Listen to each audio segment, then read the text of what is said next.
Hey, good morning, everyone.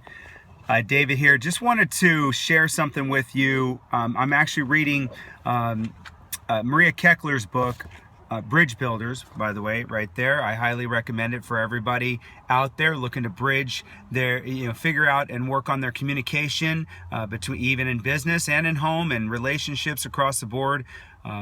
Maria's subtitle here is How Superb Communicators Get what they want in life and in business. So, but here in chapter 13, there's a guy that one of the main characters in the book. His name is Daniel. He lost his dad. He's about to try to take over his dad's business, and he's having all these encounters with various people, and but here on chapter 13, he remembers a saying that his dad told him one time, and he said, and it's quote, "Son, if you argue for your limitations, you get to keep them. Son, if you argue for your limitations, you get to keep them." Being a dad and a husband and experiencing business and sales for however many years I've been doing it, 10 plus years, and I've been a dad now for just over 7 years. I can find myself in my conversations, especially with my wife, talking about how poor of a job I'm doing.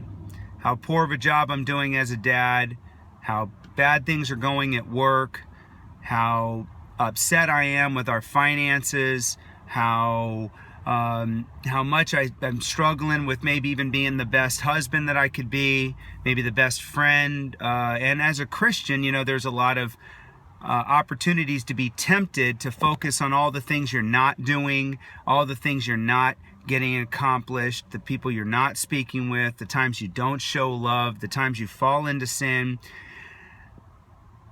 And this quote speaks to me in a way that it says,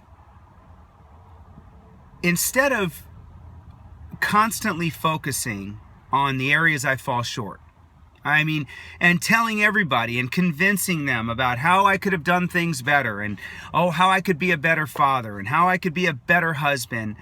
Instead of doing that and like he says here, arguing for my limitations and then keeping them, why don't I start spending time, and you and I start spending time talking about what we're doing right?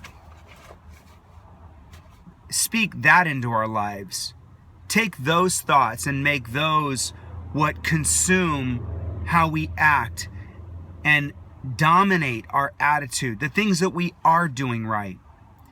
Because that will start to bleed into our attitude and our actions and our thought life, and then how we hold ourselves. If all you do, I'm going to speak to women out there.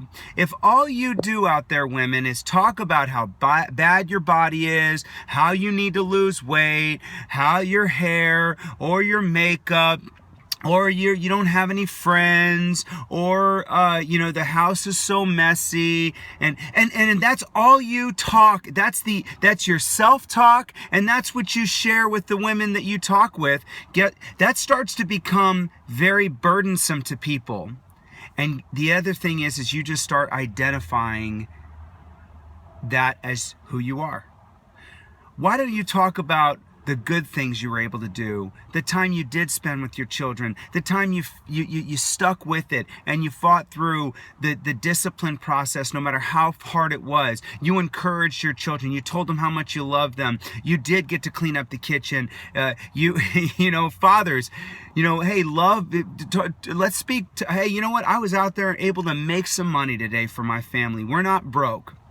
We have some food on the table. We have a roof over our head. Maybe we don't have all the luxuries that we would like one day, but we are all alive.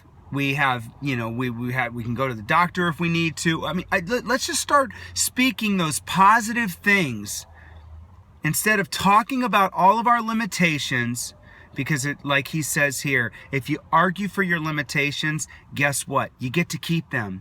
They become who you are.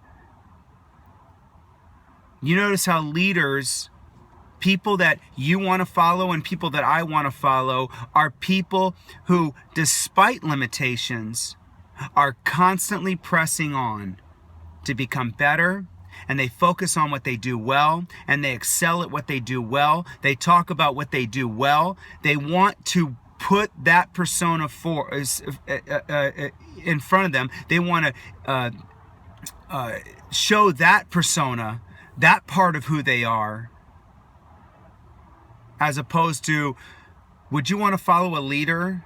Would you want to set your life of an example of someone who's like, I'm a horrible father, I'm a horrible mother, I'm just not a good parent.